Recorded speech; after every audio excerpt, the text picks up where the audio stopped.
వేదవతి అయితే చాలా సీరియస్గా గట్టిగా మాట్లాడుతూ ఉంటుంది భద్రావతి సేనాపతి వాళ్ళతో. అసలు మీరు ఏమనుకుంటున్నారు? మీరు అసలు మనుషులేనా? కామ్గా ఉన్న అతన్ని ఎందుకు అలా పదే పదే హింసిస్తున్నారు మీ సూటిపోటి మాటలతో? అయినా ఎవరి జోలికి ఎవరు ఊసు వెళ్లకుండా మీరు ఉండలేరా అని చెప్పి అంటూ ఉంటుంది. ఆ మాటలకి వాళ్ళు షాక్ అవుతూ ఉంటారు.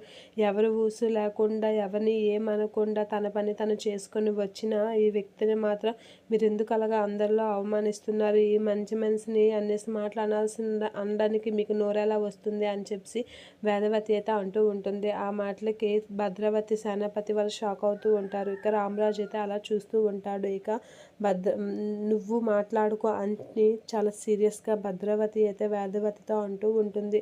నేను ఎందుకు మాట్లాడకూడదు? నేను మాట్లాడతాను అని చెప్పి చాలా గట్టిగా అంటూ ఉంటుంది వేదవతి. అలా అంటూ అసలు నా భర్తని అనేసి మాట్లాడుతుంటే నేను మాట్లాడకుండా ఎలా ఉంటాను అని చెప్పి భద్రావతితో అయితే చాలా సీరియస్గా వాదిస్తూ ఉంటుంది వేదవతి.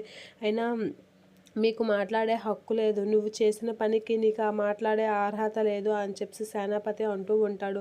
తల్లిదండ్రుల్ని మోసం చేసి ఆ పనుడితో వెళ్ళిపోయిన నీకు మాట్లాడే అర్హత లేదు అని చెప్పి అనేసరికి వేదవతి అలా కామ్గా ఉండిపోతూ ఉంటుంది. ఒక ఆడపిల్లని కని పెంచి ఒక ఇంటికి చేర్చాలనుకున్న నాన్నకి తెలుస్తుంది ఆ బాధ ఏంటనేది అని చెప్పి సేనాపతి చెప్తూ ఉంటాడు. ఆ మాటలకి రామరాజు అయితే అలా చూస్తూ ఉంటాడు. అసలు వాడు అలాగే చేశాడు, వాడి కొడుకు కూడా అలానే చేశాడు, నాకు ద్రోహం చేశారు అని చెప్పి అంటూ ఉంటాడు. ఆ మాటలకి వేదవతి ఏం మాట్లాడకుండా అలా చూస్తూ ఉంటుంది. రామరాజు కూడా అలా చూస్తూ ఉంటాడు. ఇక నువ్వంటావా, నువ్వు మాట్లాడే నీకు అర్హత లేదు అని భద్రావతి గట్టిగా అంటూ ఉంటాడు. ఈ పనోడికి ఇంటి పేరు ఉందో లేదో కూడా తెలీదు, అలాంటి వాడికి గౌరవం ఇవ్వాలా? గంగాదేవికి హారతి ఇచ్చే అర్హత వీడుకుందా?